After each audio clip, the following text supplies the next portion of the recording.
Hi friends, இப்போ நம்ம என்ன செய்ய போகிறோம்னு பார்த்தீங்கன்னாக்கா வெயிட்லெஸ்க்கு ஒரு மாவு அரைக்க போகிறோம். அதுக்கு மாவு அரைக்க என்ன தேவையான பொருள் பார்த்துப்போம்.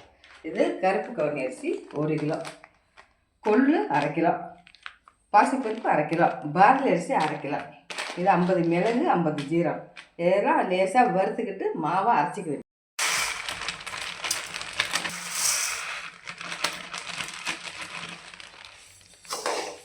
இதை பற்றியா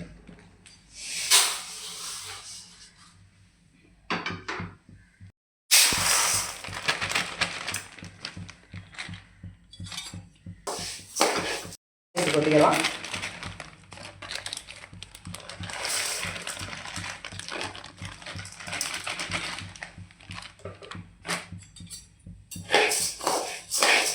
பார்லி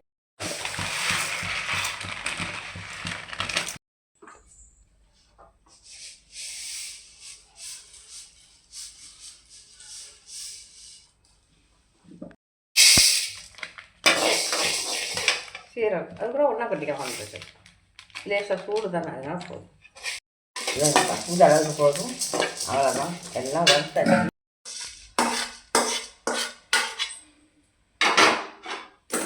எல்லாமே நல்லா சூடு வர்ற மாதிரி எல்லாமே வறுத்தாச்சு. இப்போ இதை நல்லா ஆற வச்சுக்கிட்டு மில்லில் போய் அரைச்சி வந்துடுவோம் நைஸாக. அவன் வீட்டில் மிக்சியெல்லாம் அரைச்சிடாதீங்க, மில்லில் அரைங்க நைஸ். இதை வந்துப்பா மாவு அரைச்சி வச்சு பாருங்க, நல்லா 2 மாதம் கூட வரும். இதால் 2 ஸ்பூன் போட்டுங்க. போட்டு தண்ணி கலக்கிக்கலாம். கொதிக்க வைக்க வச்சுங்க.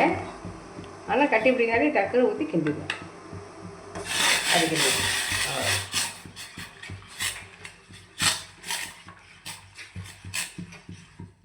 இந்த பூண்டை கொஞ்சம் இது நைஸாக இது பண்ணி வச்சுருந்தாக்கா பூண்டு போட்டுக்கலாம்.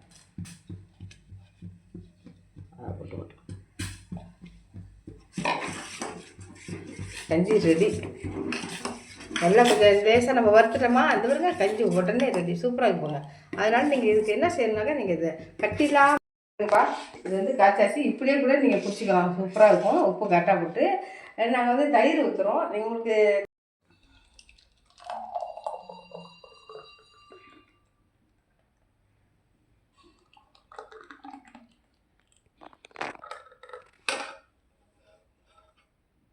ஸ்பூன் தான் நம்ம இதில் போட்டேன்.